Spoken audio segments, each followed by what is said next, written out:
Get your huge guns ready as soon as you hear the heavy dark rock music playing in the background to slay a horde of evil creatures running towards you that want to jump on your throat to devour you.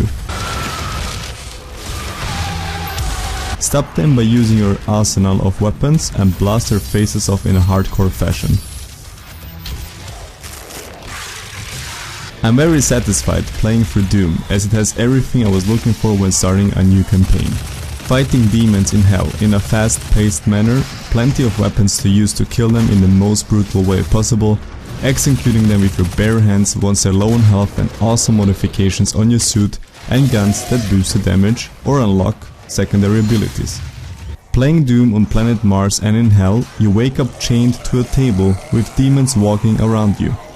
As you manage to break the chains, you pick up your first weapon, a laser gun that is laying next to you with infinite ammunition. After I have picked up the gun, I realized something. It was very unsatisfying for me knowing that Doom is all about gore and explosions, yet this laser gun makes some quiet pew pew sounds while killing some slow creatures. I was expecting to see heavier and bigger weapons from the start, such as a machine gun or shotgun. To my disappointment, this was not the case. It is not a big deal, just my personal opinion. Despite the inaccurate and weak laser gun, dropping the demon's health low enough allows you to perform an execution skill, also known as a glory kill, that sets a nice tone to the overall gameplay of Doom. There are no health bars indicated on the enemies, but as soon as the enemy monster turns from no color to blue and then to orange after dropping their health low enough, you may rip off their limbs and see blood splattering all over the place that rewards you with ammunition drops for your other weapons. A very amazing feeling, I must admit. The game is pretty straightforward, that does not contain a bunch of story, cutscenes and other interruptions. The only break you take in the game is after you have slain a mass of nasty monsters to walk to the next area that spawns the next wave of creatures, and some short cutscenes here and there. The story itself sounds interesting and is very appealing for games such as Doom, and I personally liked it, especially because you get to know the story without nagging too much on the momentum of the game. It gives you this nice change of pace, even for those of you who do not really care about the lore all too much.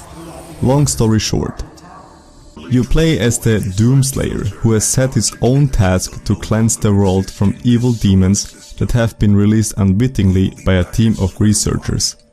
This team of researchers build a huge tower, also known as the Argent Tower, that extracts the Argent energy, a powerful and infinite source of power whose purpose was to solve all energy problems on planet Earth. This source of energy has its downside. It builds a connection to hell, where many demons are housed, whereas once released it will wipe out the complete humanity. As you can imagine, the demons were able to escape hell through a portal that has been created by one of the researchers, and it is up to you now to save the planet. Back to the gameplay. The speed of the game is what makes Doom so unbelievably good. You run fast, jump, climb on ledges and execute enemies within seconds.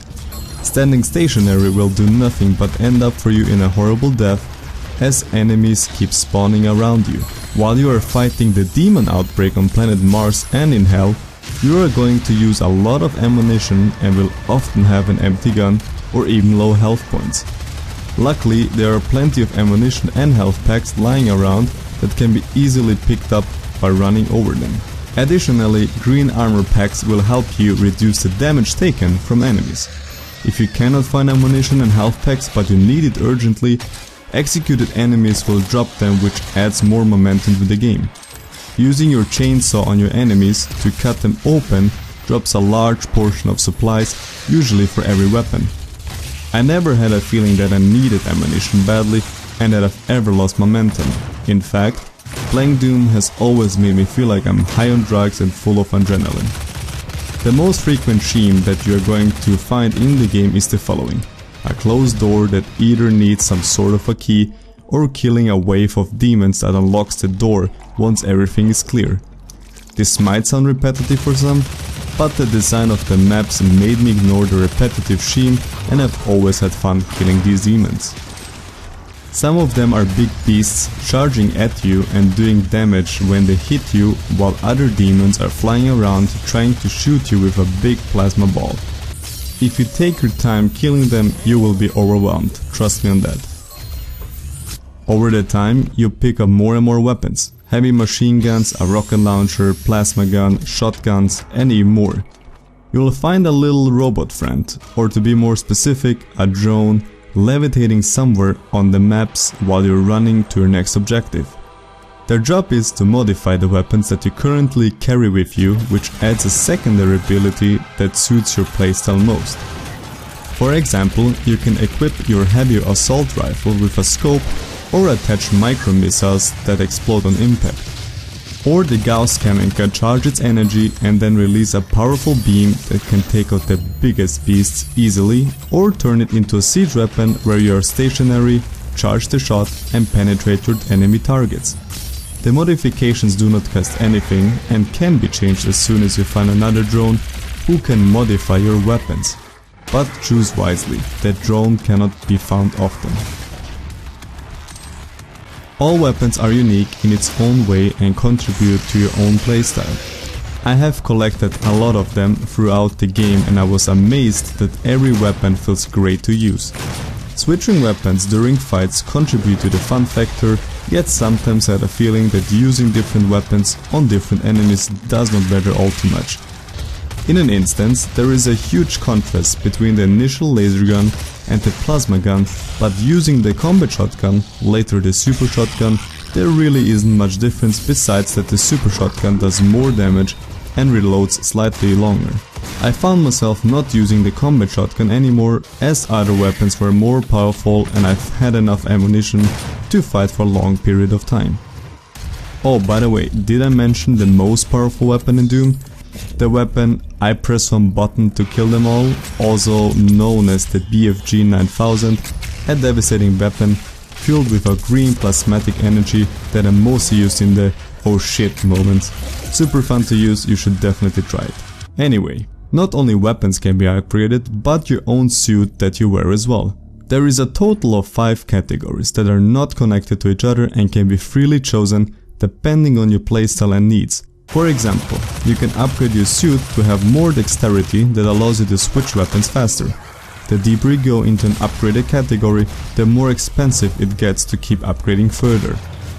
Another example would be to upgrade your suit to activate a fire blast once your power up that you have collected runs out. Choose whatever you think is best for you. Depending on the game difficulty, you might find yourself upgrading your suit differently. Upgrading points can be collected by finding that people that wear a similar suit like you, plugging out a USB-like device out of the chest area, which equals exactly 1 point of upgrade. Guess what? Your weapons are upgradable as well by collecting points during your missions. You start every map with 3 challenges that are chosen for you at random and cannot be changed. Depending on the number of challenges you have completed, you will be rewarded by the same amount of points that you use to upgrade your arsenal of weapons. A challenge might sound like this: kill 3 of the possessed with 1 explosive barrel. I found myself not completing challenges here and there as the massacre on my screen goes on without many breaks, and frankly I just simply forgot to finish them. But even if I have forgotten some challenges to complete, I was still able to fully upgrade my weapons. One of the many upgrades might be to increase the detonation explosion if you have chosen the modification Remote Detonation for your rocket launcher. Once upgraded, you immediately feel a difference in the power of your weapons. It just shows how important each weapon upgrades are, so make sure to complete all challenges on every map. If you think that these were all upgrades in the game, well then you're wrong. Doom has one more great feature to offer: runes. Runes can be obtained by beating certain timed challenges with requirements that give a permanent stat boost to your character. Throughout the maps you might find green glowing stones that are quite hidden and that need to be activated by touching them. Before you jump into the challenge, you get to read the requirement to beat the challenge, as well as the rune that you will receive upon completion. These little stones give passive benefits such as moving faster for a short time after performing an execution skill, or firing your standard guns that do not cost you ammo when you have over 100 armor. The runes can be adapted to your playstyle, and frankly, I skipped some runestones as some benefits simply did not appeal to me and my playstyle. After slaying tons of small to medium-sized demons, you will encounter boss fights where you have the chance to prove your real skill. As in many player versus environment boss battles, it is all about coordination. The boss will have their set of abilities that needs to be dodged in order to avoid huge chunks of damage.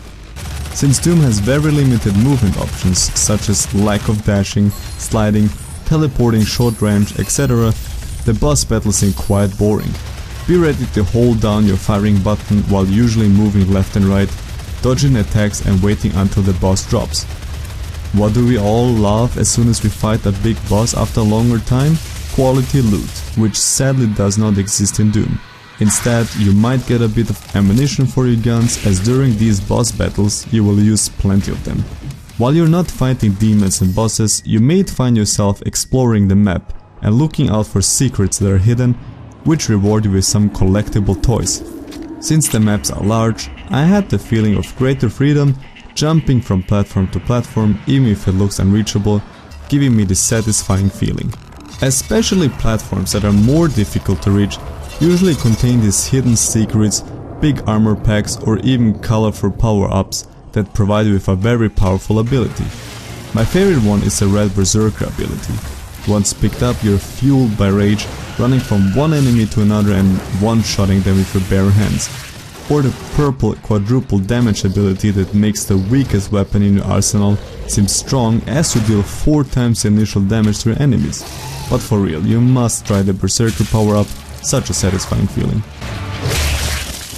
Speaking of your enemies and all the evil creatures that Doom has to offer, I came to the conclusion that there are not as many demons and other creatures as I have expected. From beginning until the end, I have met about 15 different demons that reappear on every map at least once. Since Doom is all about glory and death, slaying and gore, I was expecting much more than that, or maybe my expectations were simply too high. Doom is the shooter game I recommend for players who are craving for action and more action without getting too much involved in the story. With a fairly huge variety of weapons, plenty of upgrades and a fast-paced gameplay, Doom will definitely not disappoint in these aspects.